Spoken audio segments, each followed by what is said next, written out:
Hello, friends. Welcome back to Stories About Entitled People.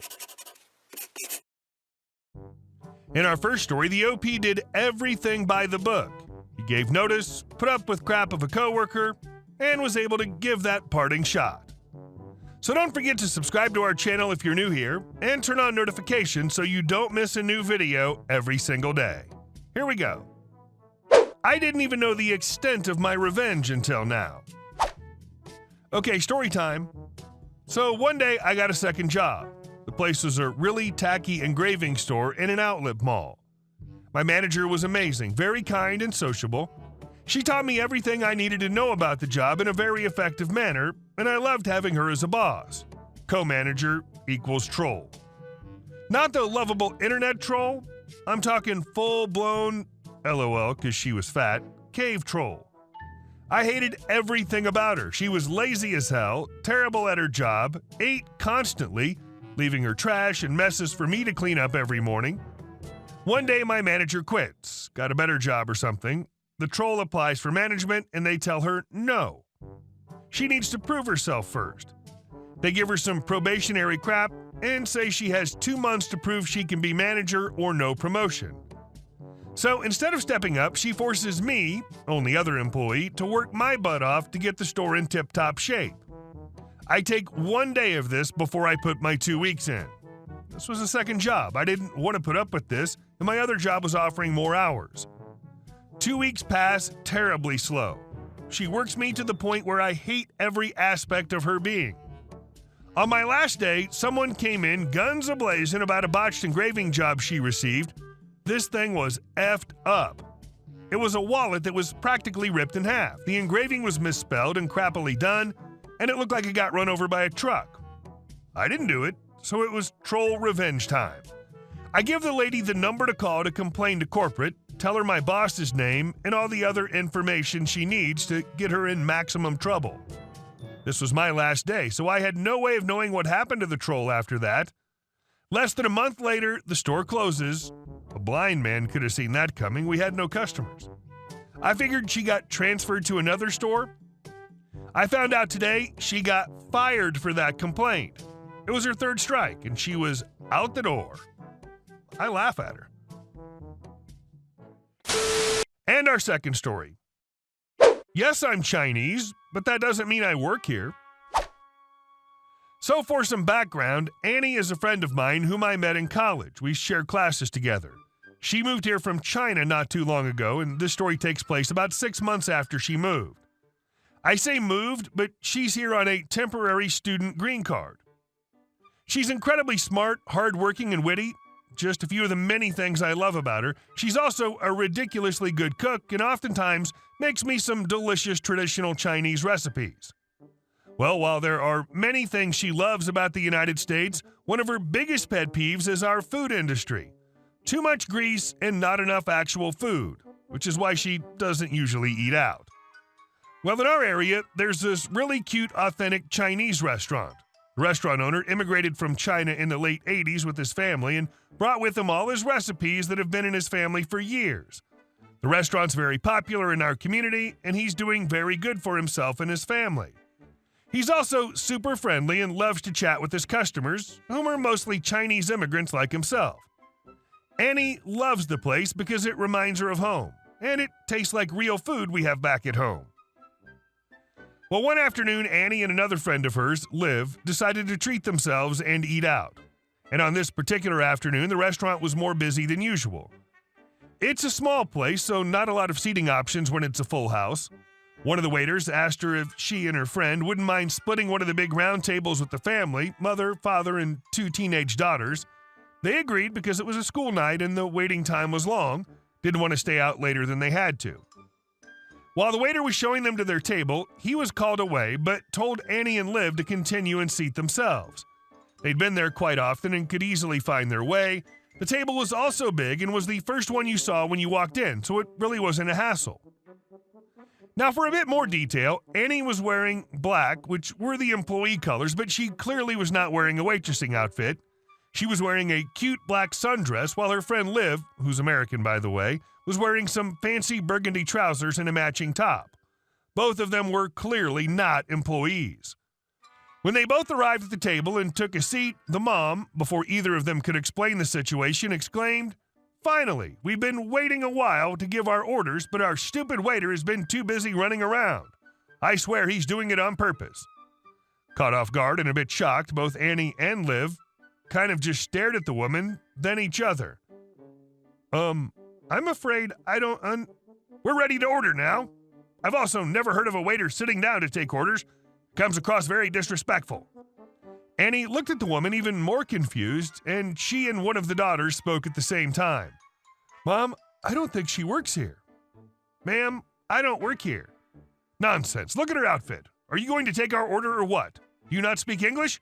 Do I need to speak Chinese?" Hello, I want to order, please. Ching chow, ting fu, get your paper out and take our order." "Honey," the husband bravely tried to intervene, "please stop. She clearly doesn't work here." "Of course she does. She's Chinese, isn't she? And she's wearing black. Take our order."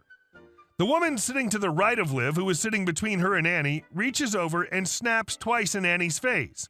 "Don't make me repeat myself. I'll get the owner involved." The snapping's what threw Annie over the edge. She kind of aggressively slaps the woman's hand out of her face. She continued her snapping. "Just because I'm Chinese doesn't mean I work here. My friend and I are here to eat, and don't ever do that fake crap to anyone you may suspect is Chinese again.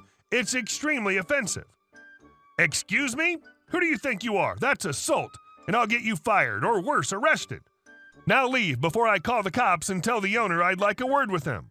I'm sure he'd love to know that one of his employees assaulted a customer." "Hey, crazy, my friend doesn't work here." Liv and Annie shared another look, one that clearly read, "This chick crazy for some hands." "Yeah, Mom, she doesn't work here." "All of you shut it. You," the woman points a stern finger at Annie as she's about to ground her for life, "get out of my sight and get the effing owner or manager. I don't care who at this point, just get someone and leave." "Again, ma'am, I don't work here." As Annie says this, Liv gets up to find the waiter and explain the situation. When she arrives back with said waiter, it's to the scene of the woman standing up, leaning over Annie, while loudly spitting racial slurs at her. Excuse me, ma'am, what seems to be the problem?" The question was directed at Annie, but Crazy Mom interrupts. "She refused to take our order, assaulted me, and has treated me and my family very disrespectfully. I would like to have a word with the owner." At this point, the woman's husband and two daughters look extremely embarrassed and have some variation of their hand on their face, looking anywhere but up. The waiter very calmly looks between the woman and Annie. "Ma'am, if you couldn't tell, she doesn't work here. She's a customer, and I asked her to split this table with you as we don't have enough seating space at the moment." "Don't play games with me, boy. I know for a fact that she does indeed work here." "No, I can assure you she doesn't. I know all my employees. She's not one of them." During Crazy Woman's rant, she failed to notice that the owner had strolled over to investigate all the commotion. Before she can say anything back, the owner has a conversation with Annie in Chinese where the situation is explained. The woman finally realizes her mistake and turns pale while trying to explain herself, stammering along the way, Well, you see, I could have sworn." The rest of the table explains what happened, and without missing a beat, the owner kindly tells the woman and her family that they must leave. Annie and Liv were moved to a more private table, and they got a free meal that night. They continue to eat there till this day. I've even been there myself. The woman, as far as Annie knows, hasn't shown up since. What amazes me is that Karen chose that hill to die on, despite warnings from her own family. How thick can one be? And our last story. Another HOA story. I've been inspired to share this story from my parents. This was about 10 years ago, 2010-ish. My family lived in a very nice gated community with an HOA. It was during the summer, and most weekends we'd bring our boat to the house on Friday nights to take out on Saturdays, and then move it back to where we stored it Saturday night. HOA had a rule where you weren't allowed to keep boats within view of the street. Our driveway ran up beside the house, and we'd intentionally position it to be as invisible as possible for the one night it would be there. Basically, all that was visible was a small T-top over my dad's truck. Our HOA was actually pretty awesome, super laid back, and really only did anything when there was a complaint. It was a relatively small neighborhood, less than 50 homes, and the HOA was really good at throwing monthly parties where we'd shut down a cul-de-sac and everyone would bring food and music and we'd all have fun. This was kind of what an HOA is supposed to be, in theory, a good thing. Well, Karen had made a complaint to the board about our boat and had provided time-stamped photos of multiple violations, mind you, one night a week, but she'd claimed it was consistent. The president came by to tell us it wasn't there when he was. We told him our side of the story. Basically, it was only there for about 12 hours on the weekend, and he says he nor anyone on the board had ever noticed it. But since they had a complaint, they had to request we remove it. I completely doubt they'd actually fine or do anything past asking, but rules are rules.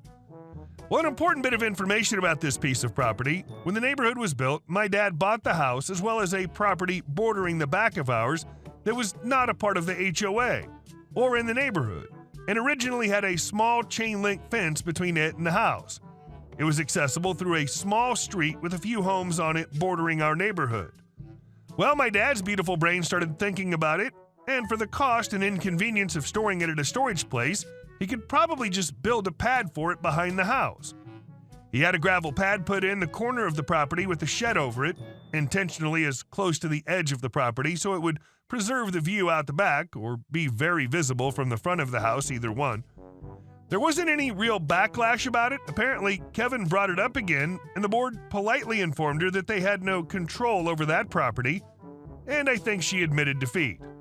The board actually found it pretty funny and never had any other issues with them. Karen moved about a year later, and my parents moved about 2 years ago. Loved the neighborhood, though. Genuinely a positive HOA experience. Just an annoying Karen to make life inconvenient. Hey guys, thank you all for watching the video. I'll see you in the next one.